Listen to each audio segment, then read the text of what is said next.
కప్పలకు పొంచి ఉన్న ముప్పు అనమాట. కప్పల్లో 40% అంతర్గత దశలో ఉన్నాయని చెప్తున్నారు. ప్రపంచ నిపుణులు ఏం చెప్తున్నారంటే, నివేదిక ప్రకారం 8,011 జాతుల్లో 40% పైగా అంతరించిపోయి ముప్పును ఎదుర్కొంటాయన్నమాట. ప్రపంచవ్యాప్తంగా ఉభయచార స్థితిగతులు దిగజారిపోతున్నాయని చెప్తున్నారు అన్నమాట.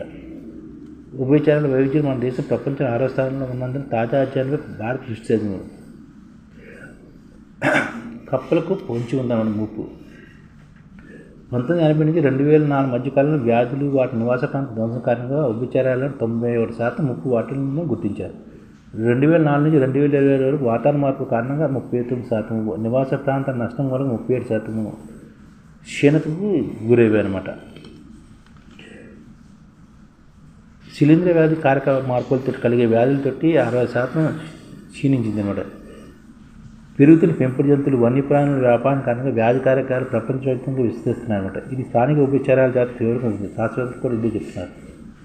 ఆవాసాలు బలంగా ఉన్న వ్యాధికారక ఉభయచర జాతి పరిగణించాలని ఉందన్నమాట. ఉభయచరాల శిలీంధ్రాల వ్యాధి కారకం గుర్తించడానికి చెప్పాలన్నమాట. మనం ఇక ప్రపంచవ్యాప్తంగా సకసరం కప్పలు వంటి ఉభయచరాల జాతులు అత్యంత ప్రమాద దశలు ఉన్నాయని, వీటి పరిరక్షించాలని గ్లోబల్ అసెస్మెంట్ రిపోర్ట్ వెళ్ళింది. ప్రపంచ నిపుణుల బృందం కూడా అధ్యయనం ఇదే చెప్తుందన్నమాట.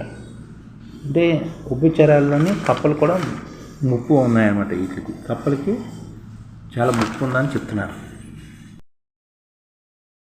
ఈ ఛానల్ ముఖ్య ఉద్దేశం ఏంటంటే, మన తెలుగు రాష్ట్రాల్లో 1 కోటి మందికి సంఘటిత రంగాల్లో ఏ విధంగా ఉద్యోగాలు ఇవ్వవచ్చు, కనీస నెల జీతం 30,000 వరకు ఏ విధంగా ఇవ్వవచ్చు, ఏ విధంగా చేస్తే ఉద్యోగాలు సృష్టించబడతాయో వివరిస్తూ ఈ ఛానల్ వీడియోలు వస్తాయి.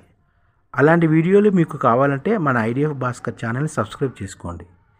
ఐడిఎఫ్ అంటే ఇండియన్ డెవలప్మెంట్ ఫోర్స్. ఈ వీడియోలు చూసిన తర్వాత మీకు నచ్చితే లైక్ చేయండి, మీ ఫ్యామిలీ మెంబర్స్కి షేర్ చేయండి, మరియు మీ ఫ్రెండ్స్కి షేర్ చేయండి. Thank you. నమస్కారం.